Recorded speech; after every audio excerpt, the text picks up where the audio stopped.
Bien, mis hermanos, entonces aquí tenemos pues el tema de hoy, la doctrina pionera adventista número 10, que como pueden ver allí en pantalla, eh, tenemos la definición un tanto larga, pero muy buena e interesante acerca de esta doctrina, que sabemos que es el fundamento de nuestra fe. Dice así: el santuario del nuevo pacto es el tabernáculo de Dios en el cielo, del cual Pablo habla en Hebreos 8 y en adelante. Eh, y del cual nuestro Señor, como gran sumo sacerdote, es ministro.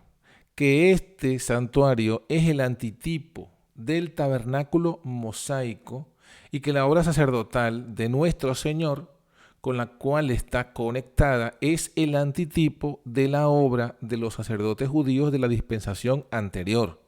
Hebreos 8, 1 al 5.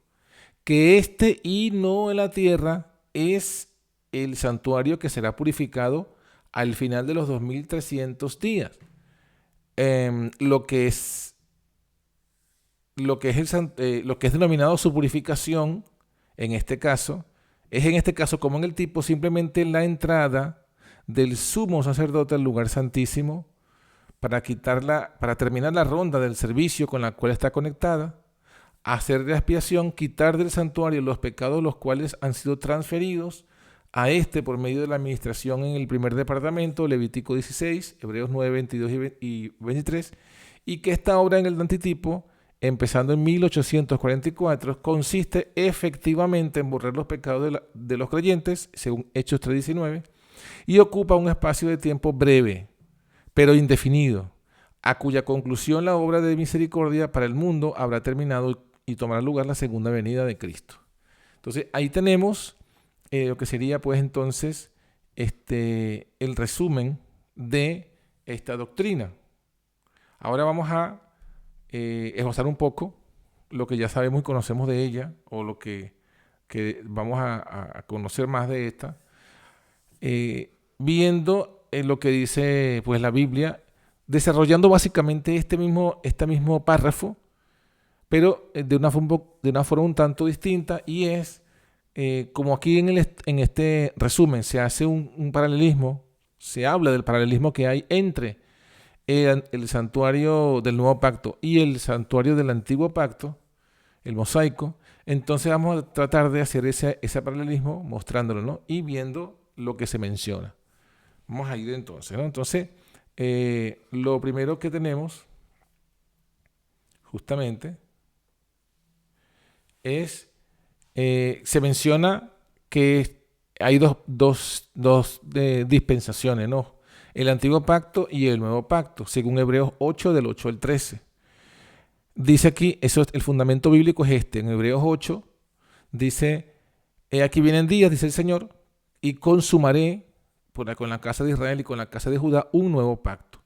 No como el pacto que hice con sus padres el día que los tomé de la mano para sacarlos de la tierra de Egipto, porque ellos no permanecieron en mi pacto. Entonces lo primero que nos dice es que se habla de otro pacto, ¿no? Aquí en el versículo 8 se habla de un nuevo pacto con la casa de Israel y con la casa de Judá. Entonces, obviamente el pacto no es con los gentiles. Nosotros no somos gentiles porque somos de la casa de Israel y la casa de Judá, porque por la fe somos de la simiente de Israel. Y los que se llaman judíos según la carne, al no creer en Jesús, han dejado de ser esa casa de Israel y esa casa de Judá. Entonces, evidentemente, el pacto es con los que son cristianos, porque son ese pueblo. Y ese es el nuevo pacto. Ahora, en el 9 se habla de el antiguo pacto, no como el pacto que hice con sus padres. ¿Cuándo ocurrió el nuevo pacto? El día que los tomé de la mano para sacarlos de la tierra de Egipto. ¿Por qué ese pacto quedó anulado? Porque ellos no permanecieron en mi pacto, dice el versículo 8, el 9. El 10, por lo cual este es el pacto que ordenaré a la casa de Israel después de aquellos días, dice el Señor. Entonces aquí está, este es el pacto, este es el nuevo pacto. ¿En qué consiste el nuevo pacto? Daré mis leyes en el alma de ellos, y sobre el corazón de ellos las escribiré, y seré a ellos por Dios, y ellos me serán a mí por pueblo. Entonces, el nuevo pacto ¿En qué se diferencia del antiguo? No se diferencia en que hay otra ley diferente. Es la misma ley, la ley del Señor. La diferencia está en el lugar donde va a estar colocada. En el antiguo pacto que hizo el Señor cuando lo sacó de Egipto, colocó la ley, sus leyes en tabla de piedra. Ahora va a ser en el alma. Versículo 10. Versículo 11. Ninguno enseñará a su prójimo, ninguno a su hermano, diciendo, conoce al Señor porque todos me conocerán. Entonces, en el antiguo pacto, el acceso a Dios era a través de los sacerdotes. En el nuevo pacto, el acceso a Dios es personal y directo. De hecho, Jesús mismo nos enseñó a orarle a su Padre. Ni siquiera a orarle a Él para que Él le hable a su Padre, no. Él nos enseñó a orarle directamente a su Padre, porque ya tenemos acceso directo ante Dios. Versículo 12. Seré propicio a sus injusticias, de sus pecados y de sus iniquidades no me acordaré más. En el antiguo pacto, cada año se hacían conmemoración de los pecados, según lo dice mismo Pablo más adelante en Hebreos. En este nuevo pacto, ya llegará un momento en el que los pecados serán olvidados. Versículo 13, diciendo nuevo pacto, dio por viejo al primero, y lo que se da por viejo se envejece y cerca está de desvanecerse. Entonces ahí tenemos el fundamento del nuevo pacto, ¿no? Que es el que se menciona en el hito, ¿no? Ahora, el antiguo pacto es de tipos y sombras, lo dice Hebreos 8:5, y el nuevo pacto es el antitipo, es la realidad. Hebreos 8:5 dice, los cuales sirven de bosquejo y sombra de las cosas celestiales, como fue respondido a Moisés cuando había de cavar el tabernáculo. El tabernáculo terrenal, cuando lo iba a cavar, ¿qué se le dijo a Moisés?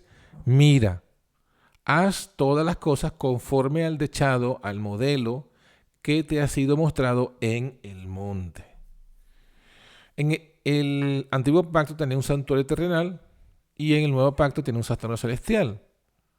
El santuario terrenal, Hebreos 9:1, tenía empero también el primer pacto, reglamentos del culto y santuario mundano o santuario terrenal. Esta versión es 1909 y dice santuario mundano, pero también en la del 60, por ejemplo, la Reina Valera del 60 dice santuario terrenal o terreno. Y en Hebreos 8:2 aparece justamente el santuario celestial. Ahí lo tenemos abajo. Ministro, hablando de Cristo, dice que es ministro del santuario, de aquel verdadero tabernáculo que el Señor levantó y no el hombre. O sea, el antiguo lo levantó el hombre. ¿Qué hombre? Moisés. En este no lo levantó el hombre. Versículo 8:3, Hebreos 8:3. Todo pontífice es puesto para ofrecer presentes y sacrificios, por lo cual es necesario que éste también tenga algo que ofrecer. Entonces el santuario celestial se inaugura su funcionamiento, comienza Jesús a ejercer su oficio de sacerdote en el año 31 después de Cristo. En el santuario típico, el de tipos y sombras, el sacerdocio es judío. Ya acabamos de leer el 3 que dice que hay un pontífice que se pone para ofrecer presentes y sacrificios. Y dice el 4, porque está hablando de Cristo, el versículo 4 de Hebreos 8, si estuviese sobre la tierra, o sea, si aún en ese momento que Pablo escribe, si Cristo estuviese sobre la tierra, ni aún sería sacerdote, habiendo aún los sacerdotes que ofrecen los presentes según la ley. Entonces, después de eso es que dice que ese servicio y ese santuario terrenal es bosquejo y sombra de lo celestial. Que eso es lo que dice luego en el versículo 6. Más tanto ahora es mejor ministerio el suyo, el de Cristo, porque es mediador de un mejor pacto, el cual ha sido formado sobre mejores promesas. Entonces, ahí en estos versículos se evidencian los dos sacerdocios, los dos santuarios, que son cada uno perteneciendo a un pacto. Y entonces, fíjese en el versículo 4, recalco el versículo 4, si estuviese sobre la tierra ni aún sería sacerdote. O sea, estos dos servicios y santuarios y ministerios no se mezclan. Uno es tipológico, didáctico, modélico, el otro es el real, el cumplimiento. Entonces, uno es la sombra, otro es la realidad. Entonces, si Cristo es del verdadero, Él no oficia ni está relacionado con el terrenal, con el simbólico. Por eso dice, si Jesús estuviese sobre la tierra, no sería sacerdote, porque el sacerdocio judío estaba definido por la simiente de Aarón. Tenía que ser descendiente carnal de Aarón. En cambio, en el sacerdocio de Cristo es de otra orden, que es el orden de Melquisedec, que no tiene que ver con un sacerdocio de herencia, de línea de la genealogía carnal, sino de juramento. ¿Qué otra cosa nos dice entonces el resumen que hemos leído de la doctrina? Bueno, el santuario entonces terrenal del antiguo pacto se purificaba cada año, el décimo día del séptimo mes de cada año. Lo dice Levítico 23:27 al 32 y Levítico 16:1 al 34. ¿Sí? En Levítico 23, por ejemplo, se nos menciona acerca del día de expiación. Se dice que lo que acabamos de decir está allí, pues en Levítico 23:27, que dice a los 10 días del mes séptimo será el día de expiación, tendréis santa convocación, afligiréis vuestras almas y ofreceréis ofrenda encendida a Jehová. Ninguna obra haréis en este mismo día, porque es día de expiaciones para reconciliaros delante de Jehová vuestro Dios. Toda persona que no se afligiera en este mismo día será cortada de tus pueblos. Cualquiera persona que hiciera obra alguna en este mismo día, yo destruiría a tal persona de entre su pueblo. Ninguna obra haréis, estatuto perpetuo es por vuestras edades en todas vuestras habitaciones. Sábado de reposo será vosotros y afligiréis vuestras almas. Comenzando a los 9 del mes en la tarde, de tarde a tarde, holgaréis vuestro sábado. Entonces está hablando justamente de este santuario, ¿no? Y está hablando de la purificación. De hecho, Levítico 16, más específico, justamente es donde se usa la expresión tal cual, que dice que de esa forma se purificará el santuario de todas las iniquidades del pueblo, ¿no? Eso está en Levítico 16, específicamente el versículo 16, limpiará el santuario de las inmundicias de los hijos de Israel y de sus rebeliones y de todos sus pecados. De la misma manera hará también al tabernáculo del testimonio, el cual reside entre ellos en medio de su inmundicia.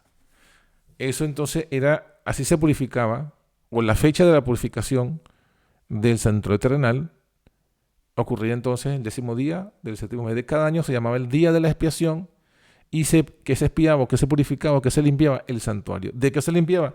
De los pecados del pueblo, de los pecados que el pueblo había allí depositado. Entonces, el paralelo, esta es la tipología. La realidad sería entonces la purificación del santuario celestial, que ocurre también el 10º día del también séptimo mes, pero del año 1844, según Daniel 8:14, que nos habla de los 2300 tardes y mañanas. Entonces, ahí está pues el fundamento bíblico de lo que dicen, de lo que leímos de los pioneros, ¿no? Que la purificación del santuario que se profetiza en Daniel 8:14, donde ya se había visto la semana pasada que el error no fue del cálculo del tiempo, sino del evento. Entonces aquí está el evento correcto. Ajá. En cuanto al lugar de donde se hace esta purificación, en el santuario terrenal la oficia el sumo sacerdote. ¿Quién la oficia y dónde? La oficia el sumo sacerdote en el lugar santísimo. El sumo sacerdote es uno solo y lo hace en el lugar santísimo del santuario terrenal. En el antitipo, el sumo sacerdote es Cristo y él también lo oficia en el lugar santísimo del santuario celestial. ¿En qué consiste? Bueno, hace expiación, como ya leímos, quita del santuario los pecados depositados el resto del año desde el lugar santo.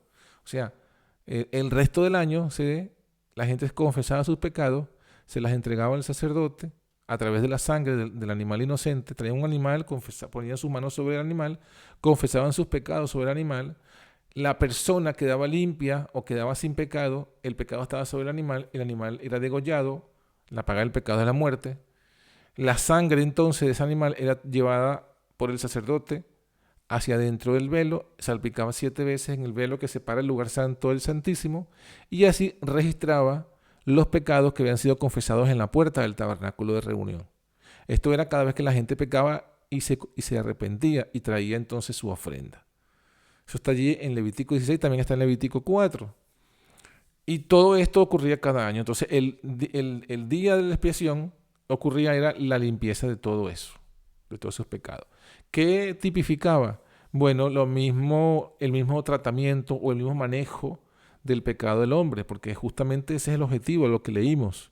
Sirven de bosquejo y sombra de las cosas celestiales.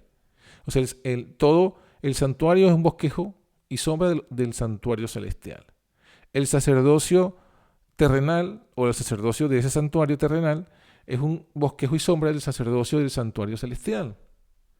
Y la obra en sí también es un bosquejo, lo mismo que la fecha. La fecha de la purificación, la fiesta de expiación, es un bosquejo y sombra de la fecha de expiación del santuario celestial. ¿Qué hace Jesús entonces en ese contexto? Está haciendo expiación también. Estamos viviendo en el día antitípico de las expiaciones. Jesús está haciendo expiación del santuario celestial, borrando del santuario los pecados que se han depositado allí desde el año 31. ¿Sí? En el año 31, cuando Jesús asciende al cielo y se inaugura el oficio de Cristo como sacerdote, cuando Él se presenta, fíjense que le dice a María: no me toques, que aún no he subido a mi Padre y a mi Padre. Él debía presentarse como ofrenda, esperar que su Padre lo aceptara como la ofrenda por el pecado, y entonces asumir su posición de sacerdote y llevar todos los pecados nuestros al santuario. En un sentido, primeramente, de los que ya habían confesado su pecado. ¿Sí? Y luego, cada vez que nosotros entonces pecamos y nos arrepentimos, estamos transfiriendo nuestros pecados por el medio de su sangre a ese lugar, al cielo, ¿no? Y Él está ahora mismo, entonces, todo eso ocurrió desde el año 31 hasta 1844. Desde el 44, Él ahora está limpiando el santuario de todos los pecados que han sido allí depositados. Eso también lo dice, como tenemos allí, Hebreos 9:22, que dice lo siguiente, ¿no? Primeramente en Hebreos, vamos a leer lo que dice Hebreos, que Hebreos habla de esa purificación también, ¿sí? No es un invento que los adventistas inventaron, no.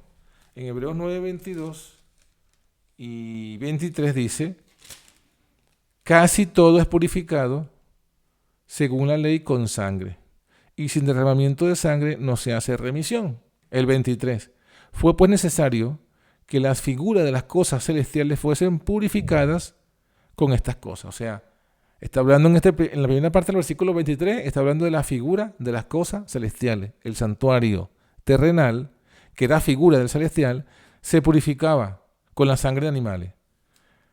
Pero las mismas cosas celestiales, o sea, el santuario celestial, con mejores sacrificios que estos. O sea, también se purifica el santuario celestial, pero no con el mismo sacrificio de animales, sino con el sacrificio de Cristo. Porque no entró Cristo en el santuario hecho de mano, figura del verdadero, ¿ven? Sino en el mismo cielo para poder sentarse ahora por nosotros en la presencia de Dios. Y no para ofrecerse muchas veces como entra el pontífice en el santuario cada año con sangre ajena. ¿Ve? Jesús no viene a hacer la secuencia del calendario terrenal, porque el calendario terrenal había una purificación cada año. Y la Biblia dice no, porque de otra manera, dice el versículo 26, de otra manera era necesario que hubiese padecido muchas veces. O sea, cada año había una Pascua, cada año había Pascua. Entonces, si Jesús siguiese el calendario, el santuario terrenal y el calendario terrenal, entonces cada año en la Pascua Él debía morir nuevamente, que es lo que sucede justamente en esta fecha. En estas fechas, la Iglesia Católica hace el sufrimiento cada año de Jesucristo.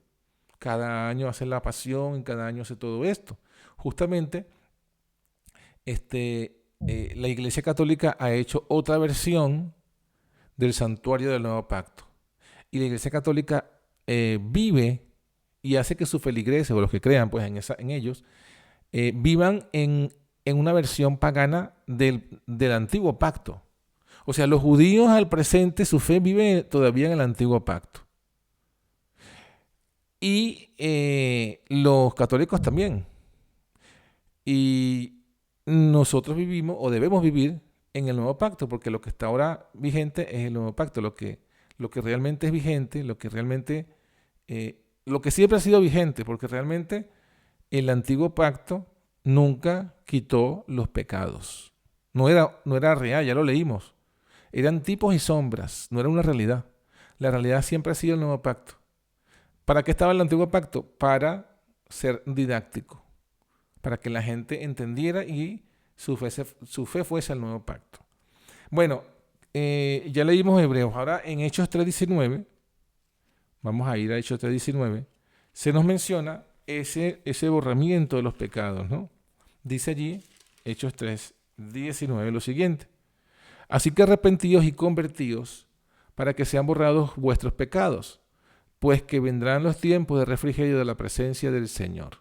Entonces noten, y enviará a Jesucristo que fue antes anunciado. Si nosotros colocásemos una secuencia de eventos, podemos leer, ¿no? Primero, arrepentidos y convertidos. Número 2, luego de ese obra de arrepentimiento y conversión, viene el borramiento de los pecados. Pues que vendrán los tiempos de refrigerio. Evento número 3, vienen los tiempos de refrigerio, de la presencia del Señor. Y evento número 4, enviará a Jesucristo. O sea, la segunda venida de Jesucristo, que es el evento número 4, está precedido por 3 eventos: la obra de arrepentimiento, el borramiento de los pecados y el tiempo de refrigerio. Inclusive, esto es fundamental entenderlo, ¿no? Entonces, la obra de arrepentimiento y conversión es la que empezó desde 1844 y 48, esa obra del mensaje de los 3 ángeles, una obra de reforma y de limpieza en el pueblo de Dios, para que sean borrados los pecados. Es decir, al final de la obra de Jesús en el santuario celestial, en el lugar santísimo, al final del día de expiación, al final de la fiesta de la purificación del santuario, entonces serán borrados los pecados. Y justamente al borrarse los pecados van a venir los tiempos de refrigerio de la presencia del Señor. El tiempo de refrigerio es la presencia del Señor, ya sabemos que es el Espíritu de Cristo. El refrigerio de la presencia del Señor es el derramamiento del Espíritu Santo. Y luego viene Jesucristo en persona, que fue antes anunciado. Eso es lo que dice Hechos 3, 19 y 20. Muy bien, ¿qué pasa luego? ¿Qué pasa luego que se borren todos los pecados? Bueno, en el antiguo pacto, en el servicio típico, dice que el sumo sacerdote saca los pecados del santuario, porque primero los depositó, los contaminó el santuario con los pecados de los que se arrepentían. Ahora, en esta fecha, en este día de expiación, limpiaba el santuario de los pecados. ¿Pero qué hacía con esos pecados? Bueno, ahora los saca del santuario el sacerdote, llama el macho cabrío vivo por Azazel, los coloca sobre ese macho cabrío, todos esos pecados, y envía el macho al desierto. Entonces, eso es lo que dice Levítico 16, 20 al 22. Esa obra de colocar los pecados sobre Azazel. ¿Qué simboliza? Bueno, Jesús saca los pecados del santuario y los pone sobre Lucifer, que es el causante último de todos los pecados, ¿no? Entonces, Él lleva los pecados no como expiación, porque ya la expiación ha concluido. Fíjense algo, eso es algo que tenemos que explicar bien nosotros para entenderlo bien y para luego explicar a los demás, a los evangélicos y a todos los demás. El macho cabrillo por Azazel no lleva los pecados como expiación, porque Él no muere. O sea, Él no es sacrificio por esos pecados. El macho cabrillo que es expiación por esos pecados es el macho cabrillo por Jehová. Y es con esa sangre la que se ha limpiado el santuario. Ahora, este macho cabrillo de Azazel no se le degolla, sino que se le lleva al desierto y se le deja allí con los pecados.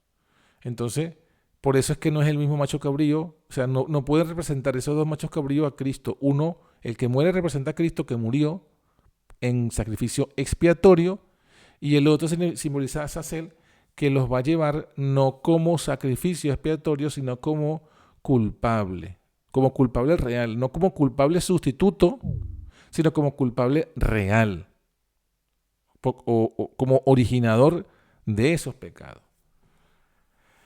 Muy bien, y luego, ¿qué ocurría después? Bueno, en el santuario típico, el sumo sacerdote hacía holocaustos para el pueblo y quemaba la grasa del macho cabrío, según Levítico 16, 23 al 26. Y eso equivale a las 7 plagas postreras, que según Santiago es el castigo a todos los que han engordado, ¿sí? Engordado sus almas para el día de matanza. La grasa en la Biblia, la gordura en la Biblia, es símbolo del pecado. Todo lo que es pecado se simboliza por grasa. Y inclusive los gobernantes gordos son representados como los pecadores. Y en Santiago se representa a los ricos que oprimen al pobre como personas que han engordado sus almas a causa de la explotación del prójimo. Entonces dice allí, en el Santiago, que esos que han engordado sus almas las han engordado para el día de matanza, para la quema de la grasa. Esas son las 7 plagas postreras que vienen después del fin del día de expiación. Y después, entonces, viene la fiesta de las cabañas, que simboliza la segunda venida, los 1000 años en el cielo. Durante esos 1000 años en el cielo, en la tierra, en el desierto, está el macho cabrío por Azazel, llevando los pecados que él originó en el pueblo de Dios. Entonces, bueno, básicamente este sería el punto de lo que sería la explicación de la doctrina, ¿no? Número 10 de los pioneros en relación a el servicio típico, el servicio del santuario terrenal. La doctrina número 10, el santuario del nuevo pacto y la purificación del santuario del nuevo pacto. Entonces, bueno, vamos a dejarlo hasta aquí y ahora pasamos entonces a la parte de los comentarios, preguntas y respuestas.